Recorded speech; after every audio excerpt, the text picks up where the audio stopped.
तकलीफ में सब्र से काम लो, क्योंकि सोने को आग से आजमाया जाता है और मोमिन को तकलीफ से। अपनी जिंदगी ऐसे जियो कि अल्लाह को पसंद आ जाओ। दुनिया वालों की सोच तो रोज बदलती रहती है। जुमा मुबारक। या अल्लाह, इस बाबरकत दिन के सदके हमारे कबीरा और सगीरा गुनाहों को मुआफ़ फरमा। आमीन। मैंने अपनी औकात को बड़े करीब से देखा है और पता चला है कि चंद सांसें हैं और वो भी रब्बुल इज़्ज़त की मोहताज हैं।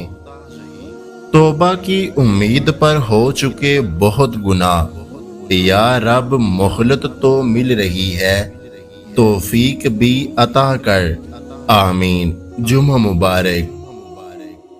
फना इतना हो जाऊं मैं तेरी ज़ात पर, ए अल्लाह, जो मुझे देख ले उसे तुझसे मोहब्बत हो जाए।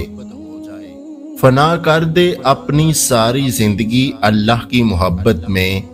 ये वाहिद प्यार है जिसमें बेवफाई नहीं मिलती।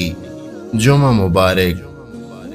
फरमाने मुस्तफ़ा सल्लल्लाहु अलैहि वसल्लम, बिलाशुबा तुम्हारे लिए हर जुमा के दिन में एक हज और एक उम्रा मौजूद है, लिहाजा जुमा की नमाज के लिए जल्दी निकलना हज है और जुमा की नमाज के बाद असर की नमाज के लिए इंतज़ार करना उम्रा है। अगर आज की हमारी ये वीडियो आपको अच्छी लगी है तो हमारे YouTube चैनल को सब्सक्राइब करना मत भूलिएगा। अपना और अपने चाहने वालों का बहुत सारा ख्याल रखें। मुझे दुआओं में याद रखें। वीडियो देखने का बहुत बहुत शुक्रिया। अल्लाह हाफिज़।